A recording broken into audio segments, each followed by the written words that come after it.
We have a phrase at Southwestern Consulting. What bothers us is that they have commission breath. You smell it the moment you walk up to them. You know what they're interested in, and they're not interested in you.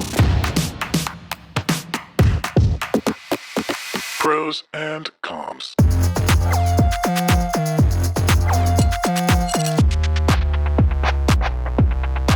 Welcome to Prose and Comms, Engagement Unplugged. I'm Laura Smith. And I'm Brian Rowley. Today, we're letting you in on a little secret. If you think you're not in sales, there's a pretty good chance you're wrong. We're talking about how nearly everyone has to sell in some way, even if no one has ever taught you. We have an expert on with us today to talk about how to turn sales from the task you dread into a natural way of building relationships and driving growth. But Laura, I think before we bring in the guest, let's just do a little self-reflection for a minute. Would you consider yourself a salesperson? So in my 25 years in my marketing career, I would say I started out and I would have said, no, I'm not a salesperson. That's not my job, and marketing, not in sales. But over time, I've realized that good marketing is sales. It's just without that handshake or that transactional moment at the end. Because it's really all about understanding people, building relationships, communicating value. So yeah, I've been selling, right? We're always selling, Brian, but we're doing that through stories or strategy or experiences instead of like a contractual agreement at the end of that relationship. So historically, I would have said no, because honestly, when I came out of school and I went into my marketing career, some people had said, oh, you should get into sales. And I was like, no, that's not for me. And I love the creativity side of marketing. So that's where I kind of moved into. But really over time, like I said, we are always selling in just a different way than the traditional salesperson with that title. What about you? Yeah, I think for me, though, it was, we talk about it every day with our teams and constantly ask them to look at this from the perspective of a salesperson.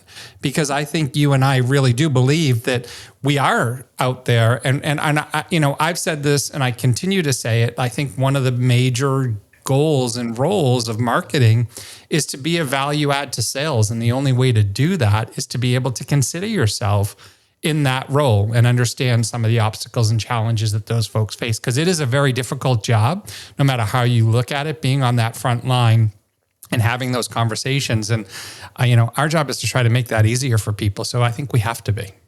Yeah, and I think it's a good example of that as at our organization, as when we go to trade shows or big events, right? I mean, we are all told, no matter what role you're in, marketing, sales, product, engineering, we're all here to sell. That's we can all tell the bright sign story, and we can all help that process and help those salespeople get more deeper into those transactional conversations. So I do think we live and breathe it every day ourselves as well. Yeah, I would agree. So let's jump in and introduce our guest today. Our guest today works with leaders who have revenue responsibilities, but would traditionally say, I'm not really a salesperson. She helps them stop fearing sales and start seeing it as a way to grow and succeed. She's worn every hat you can think of: leadership, strategy, team building, marketing, client retention, and probably more if there are any. So she knows what it's like to have to embrace sales while still juggling everything else. So please welcome April Williams. Welcome, April. Thank you so much, Laura. Thank you, Brian. Well, we're really excited to have you. You've had such an interesting career path. You've gone from owning a marketing agency to now, helping people shift their mindset about sales.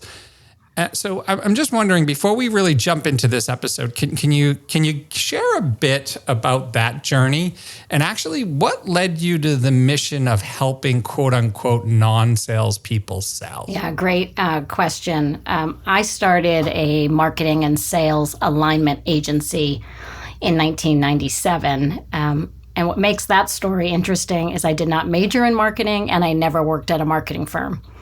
So I would say some days I was brilliant and other days I was dumber than dumb if I had just known some of the things I didn't know. But I was always focused and believed, being raised by entrepreneurial parents, that marketing should drive sales. Like that's just the way it should be. So I never saw it any different. And we actually built a process called Sales Amp that had inside salespeople sitting inside our agency following up on the leads we were generating for our client sales teams so they didn't get involved too soon and get discouraged by the lack of quality of leads. Our team took that on. So I did that for 25 years and through a series of life events, stepped away from agency life completely. Probably easiest way to sum it up is burnout, and decided that there had to be something else, but didn't know what next was. And I am in a CEO group where someone was being coached by someone at Southwestern Consulting, and they said, April Williams has stepped away from a career and is looking for next. You should speak to her.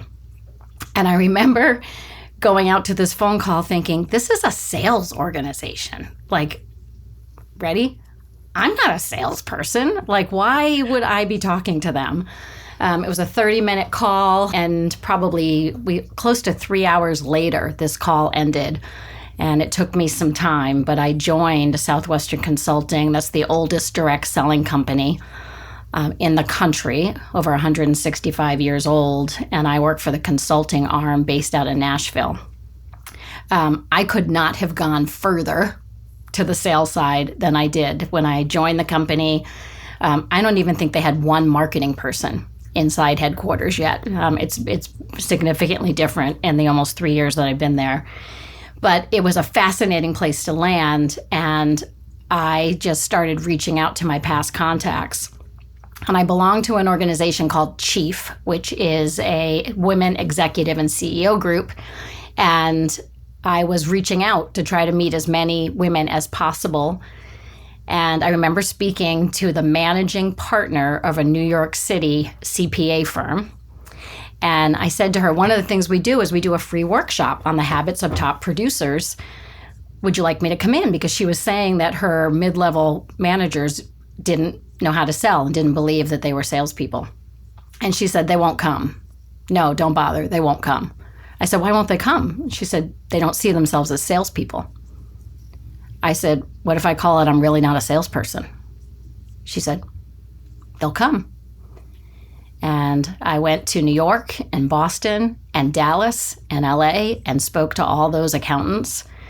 And several of them got into coaching, and it completely changed their lives because they needed to become partners. They had to sell, but no one ever taught them.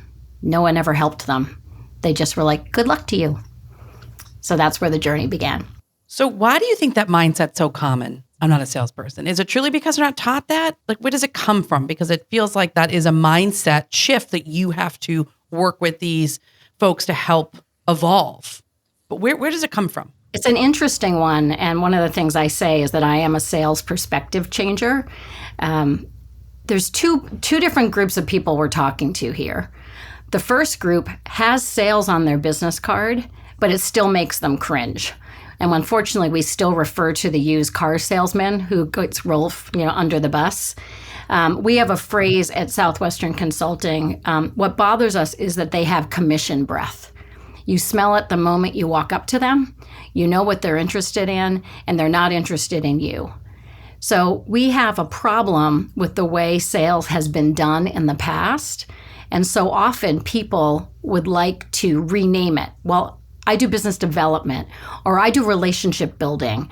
And I'm leaning into, how about we just change the perception of sales? Because sales is a good thing. It's what makes us run as companies. So that's your first group. They know it, but they do it badly. The second group is usually your professional service group. They tend to wear multiple hats, and sales is nowhere on their business card. They need to develop business to be promoted at their company. Those are the people that I have a heart for because truly no one is teaching them. There is no one. They have been tremendous. They've gone and they've majored in accounting. They've worked at the top 4. Their clients love them. They're tremendous at what they do. And now you get and you have to sell. And they are paralyzed and don't know what to do. But haven't you seen, because I think some of the best salespeople are people that just know how to have a conversation. And I think to your point, not being trained to sell. I mean, there's obviously some fundamentals, right, that are a part of any job. But I truly do believe, I think it's one of the reasons why so many companies are moving away from, to your point, the sales titles and moving into, where consultative sales or where, customer coaches or where all of these, there's a million terms that are out there.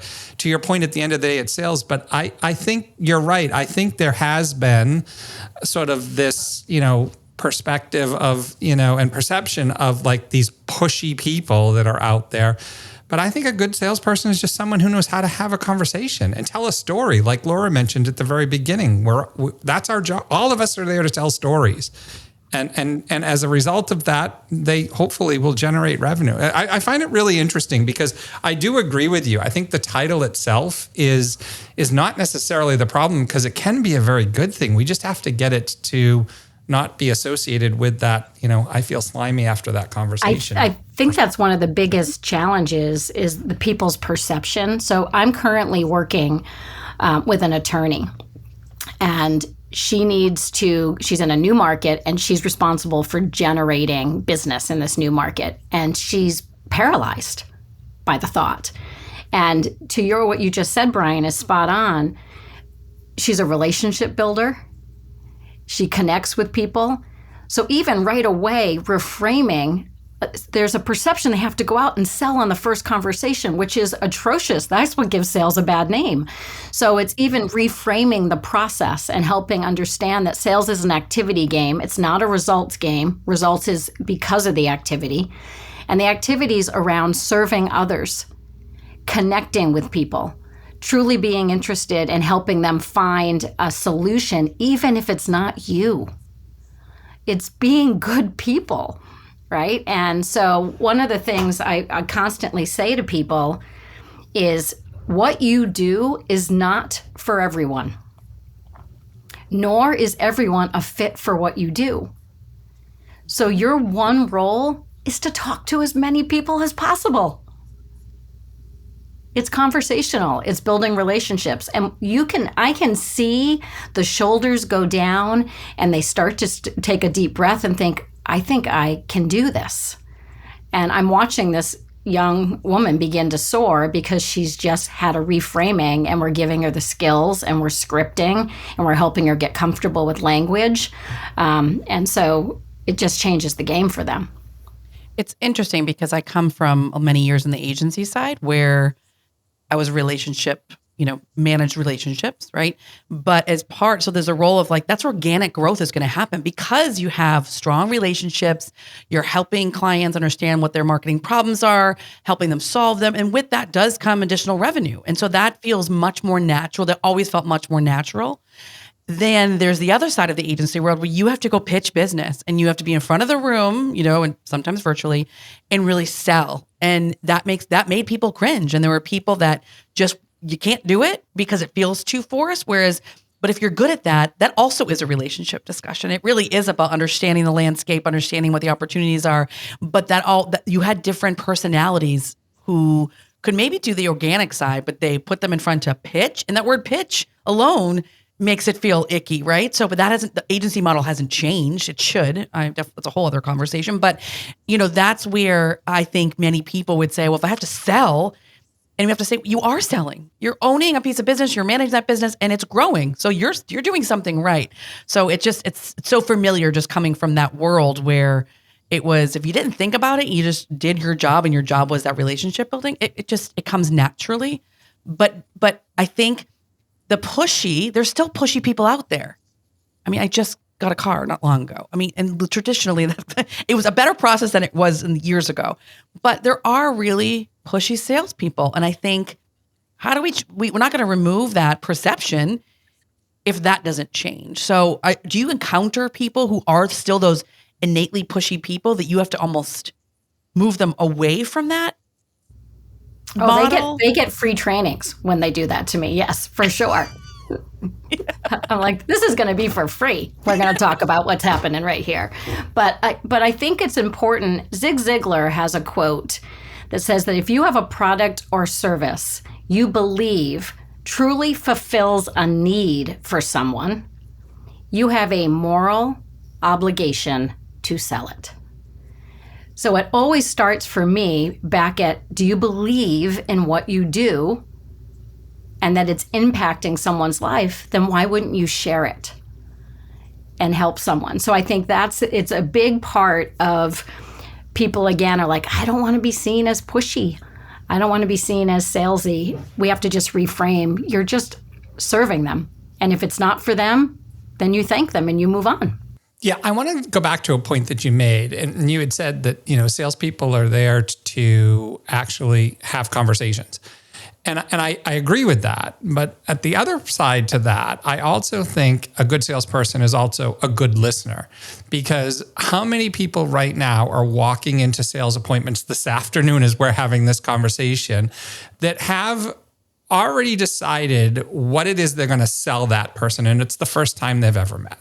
And I think that's where some of this pushiness comes in, because again, just like any relationship, in order for a relationship to work, you have to know the person that you're trying to have a relationship with. And if you don't, and you come into it thinking, this is what I'm here to do, and have no clue as to what they actually need, I think that's a part of where this stereotype comes from. You couldn't be more right, Brian. That is such a critical piece. And the conversation shouldn't be a dialogue. It should be a conversation, and really about uncovering needs. And again, if you're truly serving and have a heart to truly help the people that you are speaking with, you might say, I am not right for you. That's the ultimate servant that is like, but I can help you find someone. So I think that's the part. If we go in scripted with I must sell, that's commission breath. People know it the second you start speaking that you have one thing to do here today, and that is to close this deal or try to close me. And by the nature of who we are as humans, we all recoil from that. We're like, no, thank you. Like, I don't even know if it's good for me anymore. You're clearly one-sided. So I think you've nailed a big part. We tend to see that a little more in your sales is on my business card, and I'm going after it, than your folks that I'm dealing with. Because my bigger challenge with some of the folks that I'm dealing with who would say they're really not salespeople, they get really good at the beginning conversation, but they can't ask for the business. So they become really great conversationalists, but they don't close deals. What are the first skills that those folks that you're talking about, those accountants, those lawyers, those consultants that you're working with, what's the first skills they should develop to become more effective? How to hold a conversation? Or what do you start in your trainings, in your sessions? I think that's the excellent question. Normally, the very, very first place we start is mindset. They've got to let go of what's between their ears and what they're telling themselves. Or, I mean, if you go into a meeting the whole time as you're heading in thinking, I'm not a salesperson, I can't do this, I'm not a salesperson, that's not a good beginning. So mindset. But then the second thing that really help break down the entire even sales cycle. Like, what is the point of your very first phone call? What are some things that you can say and be asking? When you have a discovery meeting, you should do more listening than speaking. You should be asking really great questions. Don't feel the need to present anything. Walk away from that. Digest that. Go back with a presentation that fits what you heard them say they need, not just the standard template. And then you have to really start down the path is they have to be comfortable closing, and closing for a yes or a no. The one kiss of death closing is the maybe or not now, but how to help them close for a yes or a no. And then we'll get objections. And that usually freezes people right in their tracks, and they don't know how to respond, and they just fold, as opposed to understanding what are some common objections they could face and how will they be prepared to present earlier on them so people know the objections that could come up, or they'll actually be able to help have a conversation and close through them. Yeah, when we were actually discussing this episode, you referenced this just a few minutes ago, but you mentioned that even like accountants, lawyers, consultants, right, are sort of have this expectation, right, to bring in business. And there isn't anyone who's actually teaching them how to do that. So, what are some of the impacts of that gap in training? Like how do we solve for some of that? Because, to your point, if you said to me an accountant or a lawyer is someone who is carrying a sales role within an organization, I can see people rolling their eyes right now, right at that, because they're like, that's not my job. So how do you fill some of those gaps? What's the impact of that gap? That's such a great question. And I've got a couple of very interesting examples. By the time someone is inside a professional service firm, a law firm, a CPA firm, an engineering firm, by the time this conversation comes up, they're already moving up the ranks of promotion, right? They're not entry level. They are now on the heels of becoming a partner. That's when revenue responsibility usually kicks in. So you take these really smart professionals who have excelled at their career, they're now about to get promoted, and you change the game. And you say, now you have to sell. And pretty much for most firms, it's good luck. Go talk to people. So I had a woman say to me, I am not, she wasn't doing it. She couldn't sell. And she said, and if I don't get help, I will quit because I will not stay here and be seen as a failure. Wow. Yet she's so successful. But that one term is the thing that like really threw her. Well, and she was trying, but she didn't know what she was doing. And she's going out and she's networking, but she's not asking any questions and she's not moving the dial. And so it's going to come around for whether or not she's promoted because she's up for the promotion, and she's going to be denied because she didn't hit her revenue goals. So in comes April.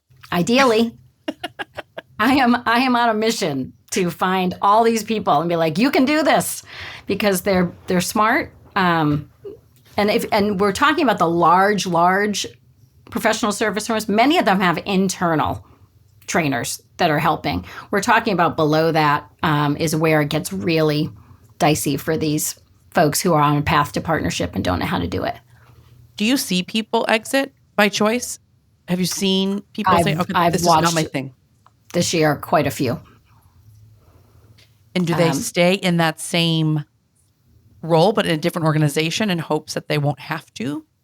It depends on different firms have different requirements. So one, they could find a firm that has softer requirements, or they'll go and be in-house as opposed to work in the public accounting or a law firm. They'll go internal. Wow. So moving on to those folks that are true sales people that may have that in their title. So they might be wearing multiple hats, but focusing on the sales only, I guess, role and that aspect of the business. They could be managing, they could be on executive level. So, but to focus on that sales only role can be a challenge for them. So how do you help people create the time and the space to narrow in on the actual sales and the growth and revenue opportunities? Another really great question, Laura. You asked me the skills we start, and I said mindset. The second is your schedule. The second is managing your time and really getting your time set. We have a client that just came in, and we managed to get 8 hours eliminated from his calendar weekly. So trying to find time, we tend as a society to believe that everything is urgent. So we are in our work environment with Slack or Teams and email and cell phones and texts, and every single one we lift our head and we go look. And that's called intermittent time change. Every time you stop something you were heads down in, it takes you about 20 minutes to get yourself back in. So the very first thing we're talking about is how do you time block, bunch things together in time blocks and stay focused on something and then be able to lift your head. So even things like when are you going to even check email is a spot in your calendar. It's not every time you have a minute. So it's really getting very focused time. It's the part we spend the most conversations with people because it absolutely flips them out, because we're talking about you start Monday morning and you know every single 30-minute spot in your calendar for the week that where you are going to spend your time. That's ideal. And we say you can't live an ideal week if you don't even know what one looks like. but I've been striving to live ideal for 3 years and would tell you I still haven't hit it. I don't think it's something we hit, but at least I know where I'm heading and what I'm trying to do. Yeah, because I'm like smiling and kind of laughing behind the scenes here because we could all use that. I mean, that doesn't, as we're talking, of course, my phone's blowing up on the side with those messages, and it's hard to be so focused to say, I'm only going to check email at 3:00 every day, because the world in which we all live in is like immediate gratification and everyone wants to have a response quickly. So I'd be interested to hear how successful, I'm sure you have some successes, some failures, but when people are successful in that, like, what do they say? Like, what's the outcome from that change and that shift? To be honest with you, a calendar that is programmed stresses me out quite a bit, if I'm being 100% honest. Like, that doesn't necessarily help. Whenever we're doing these workshops or trainings and we talk about this, there's 2 looks I see all the time. One is absolute peace and joy that someone finally gave them a solution. And the second is pure terror. Like, there's no way.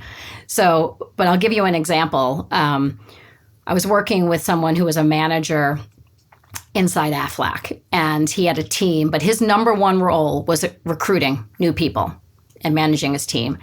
And that was what everything fringed on, his revenue, his bonuses, everything. And so when I came in and had a conversation with him, I said, show me your schedule. And he pulled up and it had like 4 things in it for the entire week. Like, it was the main appointments. And must be nice. Right? And I said, well, where's everything else? He goes, well, you don't get it. It's one fire after another. I just come in and all I'm doing is putting out fires all day with my team, with my clients. And so we talked about doing the ideal schedule. He goes, I can't do it. That won't work for me. You don't understand my life. We call that terminal uniqueness. No one has it, but we all think we have it. And so I said, I need you to trust me. And I want you to work on a schedule and map it out, and you're going to send it to me every Sunday night. So he did. And within 6 months, he hit his first bonus that he hasn't hit in 4 years. And he would tell you this was the number one thing he did, was stop believing the lie that he couldn't manage his time. Like, he says, my team needs me. I said, well, then what if every day you had 2.5 hours blank on your calendar that you had out on the side of your office door that said, need me? Come in at this spot right now. So it's a reframing. But this is the one thing that everyone has objections, but the people that actually nail it, which means you're probably living 75% of your ideal schedule, get a lot done and hit their goals. Yeah, I wouldn't say that.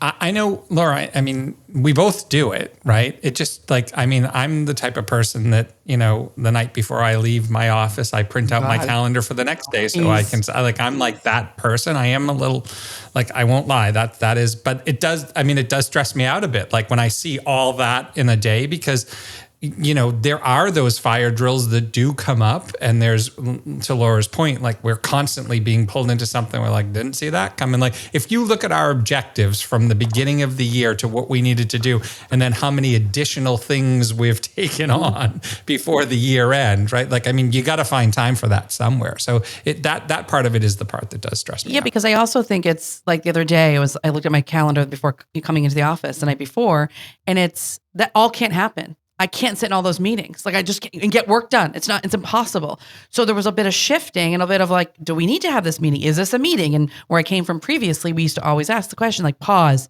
Does this need to be a meeting? Could it be an email? Could it be a Teams chat? We don't always have to be in a meeting. So I do think we try to carve that time, but even still in that day where I had all these blocks of like getting work done, things came in the midst of that. I still was getting sidetracked. So, I think we could all benefit from able strategies, whatever they may be. And that's why I was asking, what do people see? Like, where's that, the successes? Because that's huge gains, obviously, if someone was able to do that. Gentleman at Aflac was able to have those. We have, because we've coached over 23,000 people at Southwestern Consulting. We know on average, we increase people's time management by 58%.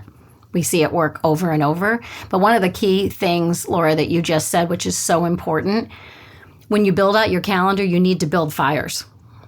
Like, don't fill an 8-hour day.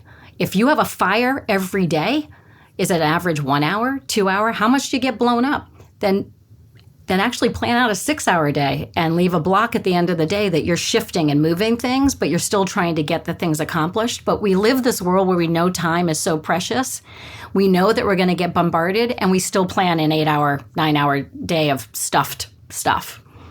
But my response to that is, if I leave that hour open at the end of the day, someone will see it and they'll take it. You need to block it. You need to block it like going to have surgery. You need to have something on there that's like, do not do this. Yeah, but think about how many people within companies frown upon the whole blocking of calendar. Oh, yeah. I mean, that's a real thing. People actually get angry with people who block their calendars, but we don't want to tackle necessarily the bigger problem. And I think, Laura, you just, nailed this one, right? How many meetings that are on the calendar that are taking up our time really need to be meetings? And if those weren't there, I wouldn't need to block my calendar. So I think it's also, there's a piece to this that's being that, being sensitive to the amount of work that everybody has, not just us, everybody, right? And prioritizing accordingly. And I think, April, I know the answer to this based on this conversation, but I mean, is it fair to say then, like, of all the things that we've talked about up until this point, that scheduling piece is probably the major thing that people should be focusing on when they're sort of juggling these multiple priorities without and a trying to doubt. drive growth? Absolutely, without a doubt. And it was even when I owned the agency, this was the magic thing we were always trying to figure out. And it's cultural. Whoever is leading the company is driving, don't block, everything is an emergency. I mean, I got very comfortable in my career when someone would be like, a phone call or something would happen. I'd be like, is this an emergency? Like, do you need me right now? And the answer was no. I was like, get on my calendar. But I think the main piece really for us is to keep, understanding that this is a process, right? This is a process that we're working on, but really finding, when I was at the agency, I would block Tuesday and Thursday mornings at our company, 9 to 11:30. Everyone was heads down. You couldn't email people. You couldn't Slack people. You couldn't do anything. We were heads down, and our productivity went through the roof. Yeah. So it's figuring it out. I know people that won't start their day. Actually, when I was part of Chief as well, April, there was someone in my group that she blocked every morning until 10 a.m. And she said, this is my time, whether she's working out or whether she heads down work, but she would not take a meeting before 10 a.m. And I was like, wow, that's fascinating. But I've taken things from that. I'm not doing that every day, but I will block time to be like, okay, this has to be headspace, or this has to be, and no one wants a 7:00 meeting, but sometimes you take it and sometimes you can have that free time until 10 a.m. But I just was like, but that was a great setting boundaries. I was impressed by her ability to do that. It's awesome. Well, April, lucky for you, the next 5 minutes on your calendar are all about what we call the hot seat. Oh, I'm so excited. April Williams? More like April, will ya? Sit in the hot seat. That's our amazing producer, Joey, who's behind all of that. But so in our hot seat segment, we use this time, Laura and I, with our guests, just to sort of ask random questions that we haven't brought Not to their random. attention. I mean, they're pretty focused. Well, I mean, obviously about this episode, but I mean, they're random to them. They have no idea what it's What about. are you making for dinner tonight, April? Yes. So our question for you is, what's the worst or most outdated piece of sales advice you've ever heard, and why should everyone stop believing it? Oh, gosh. Worst piece of advice I've ever heard. I think it is the sense that we can go sell anything, like go sell Brian. You can sell him something. I don't believe that's true. I believe if I really get to know Brian, what he needs, I may not have any offering for him today. I mean, it could be another day, but I think going in, it's part of what we talked about from the beginning. When someone goes in with an agenda and they have to close, I mean, I think one of the biggest challenges we have as salespeople is we're a very competitive bunch. Mm-hmm. If you go into any organization, you don't see marketing teams competing with each other. We see sales teams competing with each other, and that creates a culture of get something sold. I don't love that.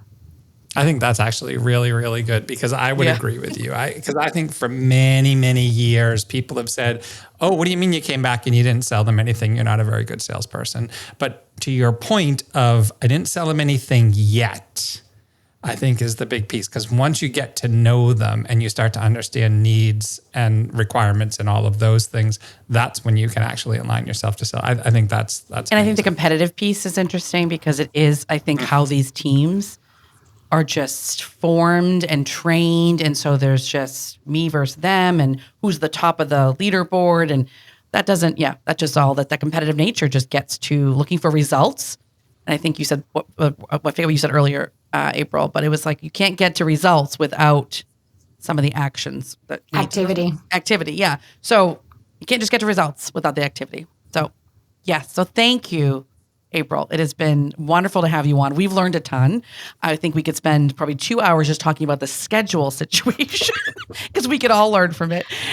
So thank you again for shedding so much light on this topic, and we appreciate you joining us today. I loved being here. Thanks for having me. Yeah, thank you. All right, so Brian, that was just, I think every team, and we're marketing people, and we're not, the CPAs or the accountants and all that, but I feel like. But I sold for years. I did sell. I've had sales roles. Well, good. Wow. Have you taken on any of April's strategies when you were selling? Would be the question.